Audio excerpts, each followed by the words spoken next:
Cette semaine, à Divin Plein la Toque, je reçois mon chum Dominique Fugère du Grand Prix de Trois-Rivières. Et qu'est-ce qu'on mange? Gumbo de la Louisiane, je me suis habillé en conséquence. On va goûter en conséquence. En conséquence, avec un bon vin de la maison de Julia Wine, du Vin Plein la Toque pour vous cette semaine.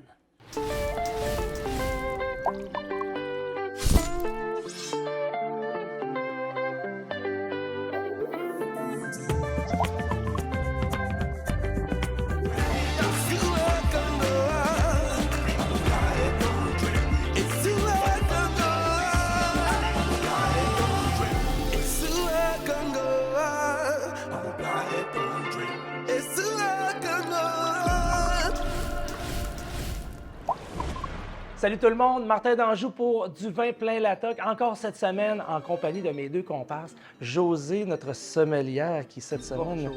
ça va bien. Tu nous as pas sorti un petit vin piqué des verres cette semaine? Non. Non, hein? Comme d'habitude. On va revenir tantôt parce que D'accord. pour vrai, je pense qu'on est encore visé dans le mille. Et notre chef du coup monté, Mathieu. Comment ça va? Salut Martin, ça va bien toi aussi? Ça va très bien. Cette semaine, je peux te dire une chose. J'ai décidé qu'on allait twister le show et que d'habitude, c'est toi qui fais la bouffe, tout ça. Mais cette semaine, j'ai invité mon chum Doom Fugère du Grand Prix de Trois-Rivières. Je pense que pour moi, c'est le spécialiste. Je passe le La flambeau cuisine. cette Ouais, semaine. tu passes le flambeau Ouais, ouais. et voilà.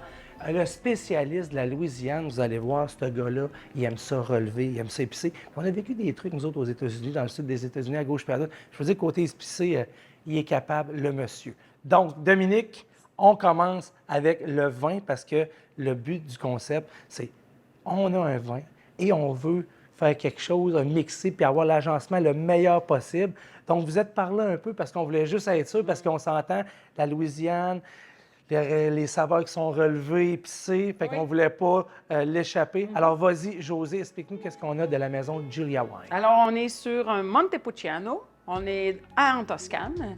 Donc, c'est un cépage quand même assez répandu en Italie, mais on le retrouve aussi également dans les Pouilles, les Marches et surtout le fameux Montepulciano d'Abruzzo. C'est quand même un raisin qui va avoir beaucoup de caractère. Il va avoir des notes un peu épicées, de fruits cuits, c'est quand même intéressant qu'on puisse essayer de le matcher avec un plat de la Louisiane. Parce que la dernière fois, tu avais fait Oui. un match parfait avec un vin justement italien de la Toscane, Oui. à peu près ça, 13 13,5 de volume d'alcool. Exactement. Et on avait quelque chose du Texas, on avait des ribs, des burgers du Texas très relevés, et ça avait été un vrai charme. Donc, t'es confiante? J'ai confiance en Dominique. Alors, ça va être à toi de relever le défi. C'est une question de géographie, parce que le Texas et la Louisiane, c'est un à côté de l'autre. Il y a la rivière Sabine entre les deux, puis ils partagent un paquet d'affaires. Les gens ne savent pas qu'il y a un grand héritage francophone, oui, en Louisiane, mais aussi au Texas. Donc, on le remarque à travers la musique. Puis surtout quand on est là, dans l'est du Texas, dans l'ouest de la Louisiane, la frontière est très, très floue. Donc, on y va? On y Tu va? nous sers Moi, je ça? sens le vin.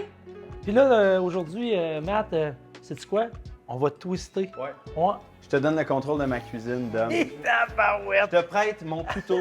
Écoute, ça risque, on risque de se retrouver avec du gumbo sur les murs, plafond, un peu partout, mais Je vais être derrière toi pour on va ramasser. avoir eu du fun. Yes, Et sir. voilà. Fait que c'est bon, on twist. Dominique, tu nous startes ça, puis je veux que tu nous expliques un peu les étapes. On parle de quoi, là, un gumbo, Ben, parce que c'est pas tout le monde qui connaît ça. Je vais vous raconter c'est quoi un gumbo. Un gumbo, c'est simple, c'est un plat.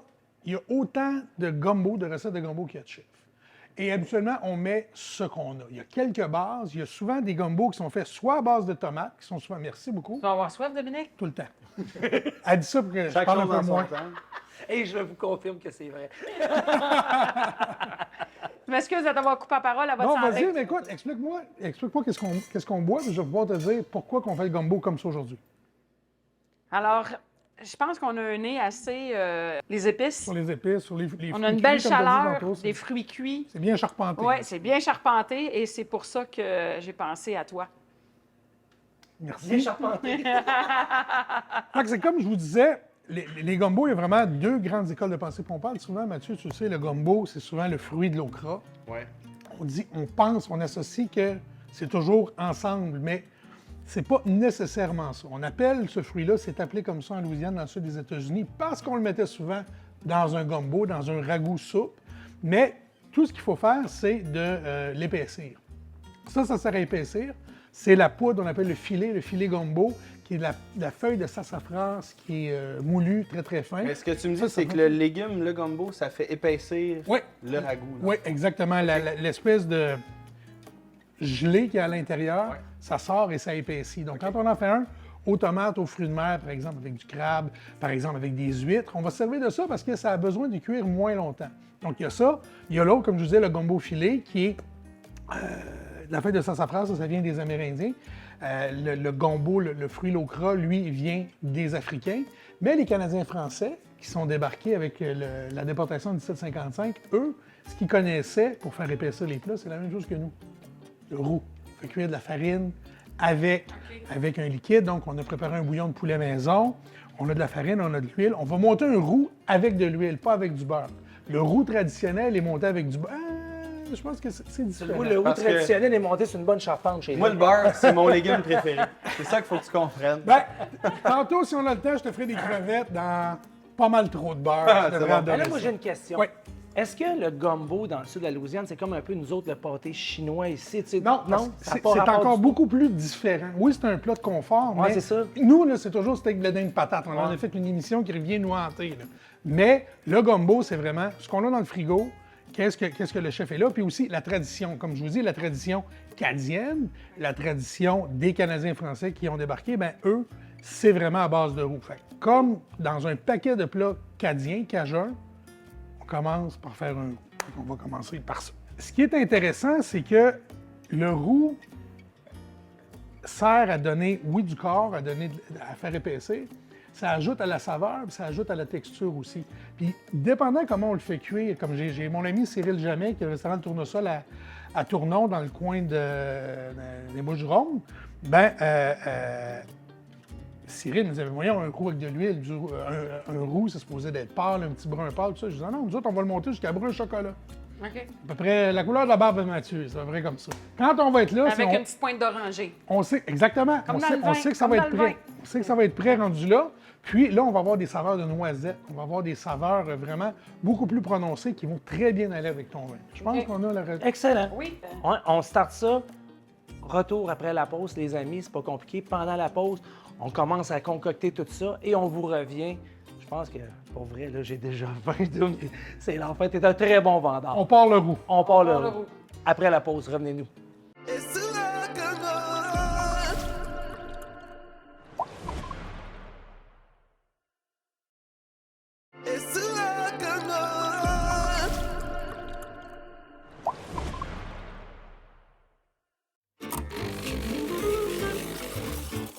Cette chronique café vous est présentée par la boutique de la balayeuse et plus. Bonjour, c'est Félix de la boutique La Balayeuse à Trois-Rivières. Aujourd'hui, je vous parle d'entretien pour vos machines à espresso automatiques, manuelles. Donc, à la base, on va en avoir 3 principaux, peu importe la machine que vous choisissez. Donc, premièrement, pour gérer les minéraux dans notre machine. Donc, ça, les minéraux, c'est l'ennemi numéro 1 de votre appareil. Il y a différentes façons de les gérer. Donc, soit aller les filtrer avec des différents filtres à eau destinés à votre machine, dépendamment de la marque de votre appareil aussi. Donc, eux, leur travail, c'est évidemment d'aller éviter l'accumulation, aller stabiliser le goût de l'eau aussi là, pour vous offrir en bout de ligne le meilleur café en tasse. Ça va être le travail de ces produits-là. On va avoir des produits détartrants qui vont souvent être en liquide ou en poudre, où est-ce que là, ça va être important d'aller voir les différentes quantités, les ratios là, pour aller chercher le maximum de performance du produit pour aller détartrer votre appareil. Au niveau de la fréquence, les machines automatiques, entre autres, vont souvent avoir des cycles pour vous rappeler de faire l'entretien. L'entretien va être fait automatiquement, donc c'est-à-dire que vous mettez le produit et la machine va elle-même passer le produit et ensuite rincer l'appareil. Donc c'est très simple d'utilisation. Ensuite de ça, le nettoyage du système de lait. Le lait, il y a des bactéries, on ne veut pas qu'il reste dans la machine. Puis si on veut garder une bonne qualité de mousse de lait aussi, ça va être encore plus primordial. Donc on va avoir des produits soit en liquide ou en granules également qui vont être destinés à l'entretien de ce système-là, encore une fois automatisé ou où est-ce qu'on va démonter les petits morceaux de notre mousseur à lait. Dernier entretien, le nettoyage. Donc on le voit comme un peu comme un dégraissage, aller retirer les gras de café là, qui sont dans notre machine. Pour les appareils automatiques, souvent ça va être des petites granules comme ça ici qu'on va utiliser pour aller déloger le gras de café selon un cycle automatisé. Pour les machines manuelles, ben là, on va plus parler d'un système un peu plus manuel là, qu'on va faire. Évidemment, c'est important de se référer aux instructions de notre appareil. Cette chronique café vous a été présentée par la boutique de la Balayeuse et plus.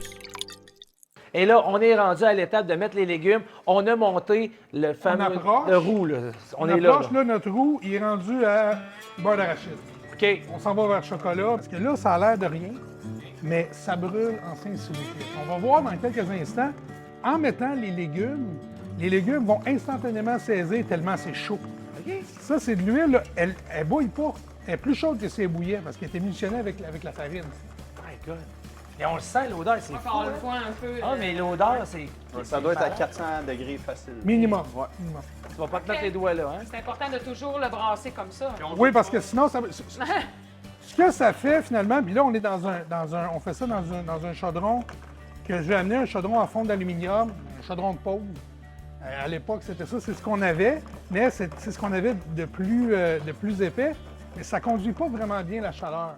Ça la distribue. Donc, c'est pour ça qu'il ne faut pas arrêter de brasser, sinon ça va coller au fond. ça va coller au fond. Fais des motons. Puis au-delà de ça, là, ce que ça fait, c'est que vraiment la farine, elle brûle. Là. Oui. On la décolle On tout de le suite quand sent. elle brûle, puis elle se place. Donc, Moi, ça me fait penser quand ma mère a fait brûler de la farine pour faire son ragoût. c'est exactement la farine grillée, maintenant, elle fait griller dans l'huile. ouais.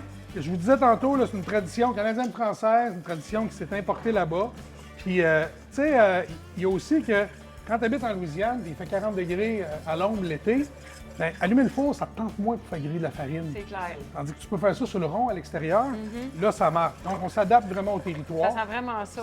C'est la beauté de ce plat-là. C'est un plat adapté au territoire. On met ce qu'on a dedans. Donc, des oignons, du piment vert, du poivron vert avec du céleri. On met de l'ail, ça, on dit que c'est le pape. Fait que tu as la Sainte Trinité puis tu as le pape.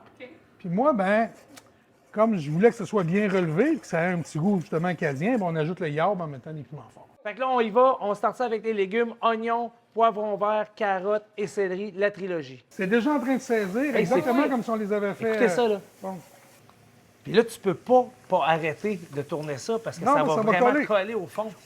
Mais non, on pourrait couper le feu ici, mais bon, on est à la télé, on veut se dépêcher, fait qu'on continue à brasser. C'est pas compliqué, hein? La magie du direct. Des Même petites le tranches. jambon, il fait bien avec le vin.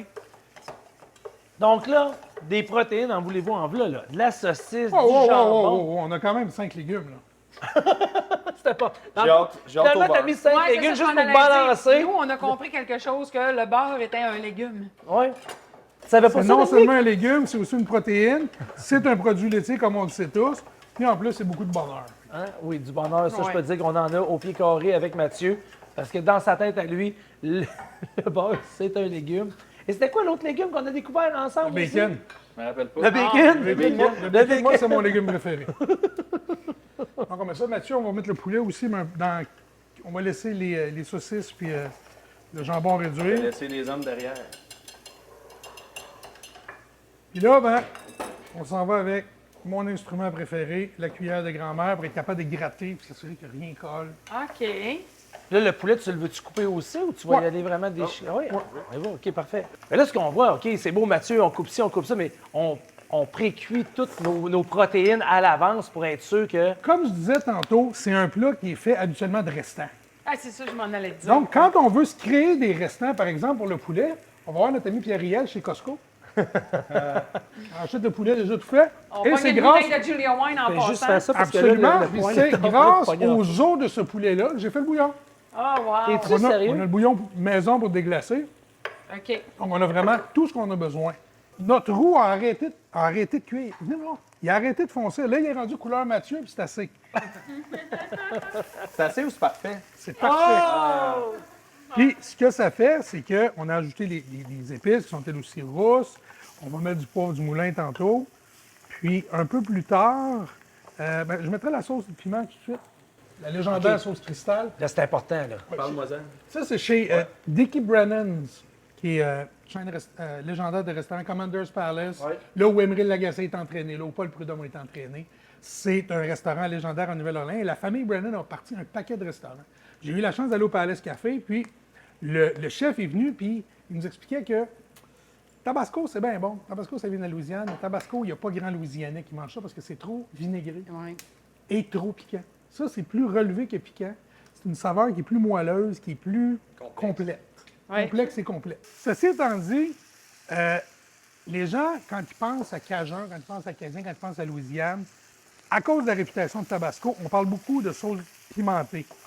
Mais la sauce Worcestershire est vraiment un ingrédient fort de la cuisine cadienne, tant pour les gumbo, jambalaya, ou on va en mettre sur des huîtres de temps en temps, ou on va aussi s'en servir pour faire sauter soit des steaks ou encore des crevettes avec du beurre. Bon, bien, sur ces bons mots, on continue l'assemblage de ce gumbo-là et on vous revient tout de suite après la pause. Je pense sérieusement, ça va être incroyable. Je peux dire en bon québécois, je pense que ça va être écœurant.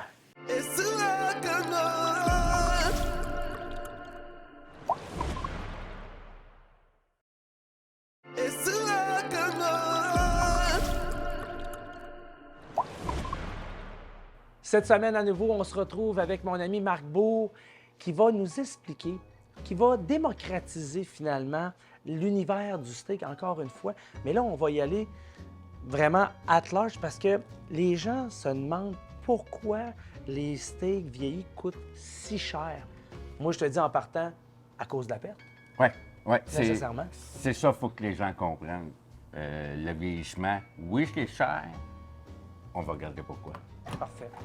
Dans le fond, c'est cher. À la base, ton steak est toujours gorgé de sang et plus pesant. Et là, quand tu fais un dry age, justement, ça dit dry age, donc dry, séché, il sèche. Il sèche et on regarde les carcasses, ils se vident. Les derniers qui sont rentrés sont encore mous ici. Ah, ben oui. T'sais, ça, c'est rentré la semaine passée.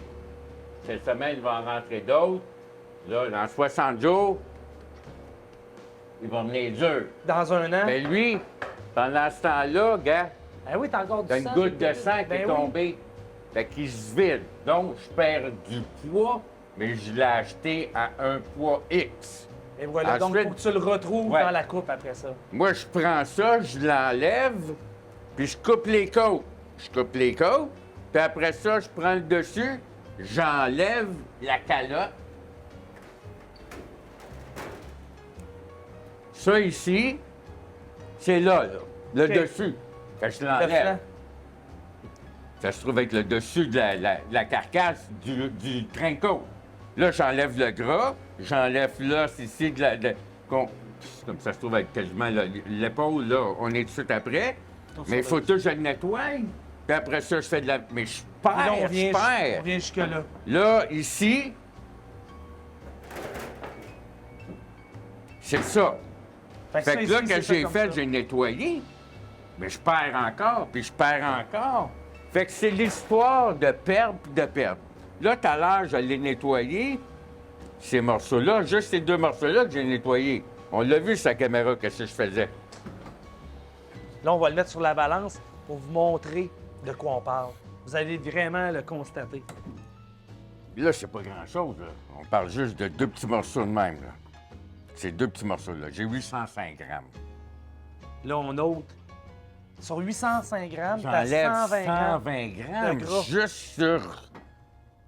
Mais là, il faut tout que je... Regarde, c'est ça. Incroyable. Ça, Puis c'est- le poids à la base, parce qu'à la base, il était plus pesant parce qu'il était gorgé de sang. Et le poids. La perte, le poids. Là, là, il va falloir que j'enlève ça ici, Fait que parce tu qu'il y a un peu de l'as encore. noir. Et ici, il faut que je l'enlève. Attends une minute. Lave-là ta réponse. Fait que finalement, t'as à peu près, juste en préparation, 25 à 30 À 30 de perte. de perte, Ouais. plus le sang. Plus Fait le que là, poids. le poids du sang. Fait qu'on parle de peut-être la moitié. On peut se rendre jusqu'à peut-être 40, 45 ouais, mais 40. 40 Mais Fait que t'as 40 en partant que tu sais que je le perds. Ouais. Donc, nécessairement, ton coût de revient, tu es obligé. Puis Faut que j'aille rechercher mon T'ailles le 40 à chercher. quelque part de comment est-ce que je l'ai payé. Fait que ça, Il faut que je imagine- paye mon loyer, il faut que je fasse un profit. Ben oui, mais c'est ça. Puis en plus, imaginez, c'est du 30, 40, Ça, 60, ça, c'est 80 ouais. Là, jours. on est dans les 60 jours pour 60 le jours. vieillissement, ouais. Imaginez-vous pour les 1 an, pour les 2 ans, Ah, c'est incroyable. J'aime autant pas en parler. Alors, vous le voyez, hein? Des petits détails, des fois, qui font la différence. Justement, des fois, on a trop un jugement rapide parce qu'on ne connaît pas la chose. Maintenant que vous connaissez la chose, je pense qu'on peut atténuer les jugements.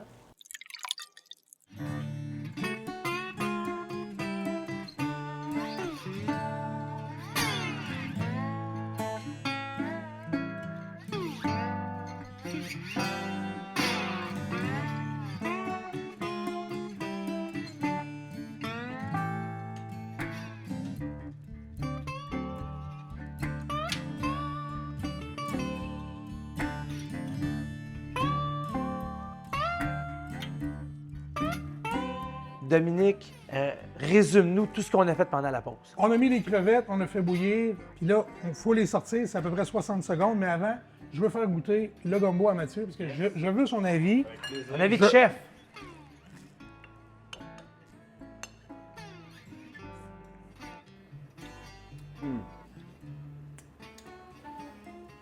J'ai jamais goûté ça.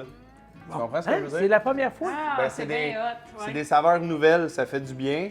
Puis justement, je suis content que ce soit toi qui l'aies fait parce que j'aurais essayé de le faire avec ta recette sans savoir si c'était parfait ou. Puis l'ordre des étapes est intéressant, parce que tu sais, de faire Et cuire les important. légumes dans le roux, puis là, on va sortir les crevettes. Le côté épicé, comme tu disais, il est super bien équilibré.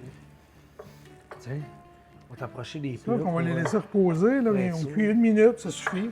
Alors, encore une fois, on a réussi. On a réussi à faire l'assemblage, la présentation. Les crevettes, on les a mis à la dernière minute. On parle d'1 minute de cuisson, donc on ne peut pas vraiment étirer la sauce, c'est le cas de le dire. On met les crevettes et on sert. Et là, c'est le temps de goûter à notre plat final. Est-ce qu'on a un match parfait? Mathieu, d'après toi? C'est sûr que oui. C'est sûr que oui. C'est sûr que oui. Hey Matt, je regarde ça avec la sauce qu'il y a là-dedans. D'après toi, un petit crouton de pain, là, ça Ben fait oui. tu penses? Je peux te couper du pain. Ah du oui, pain. donc, on y va. Hey, on y va, on goûte à ça.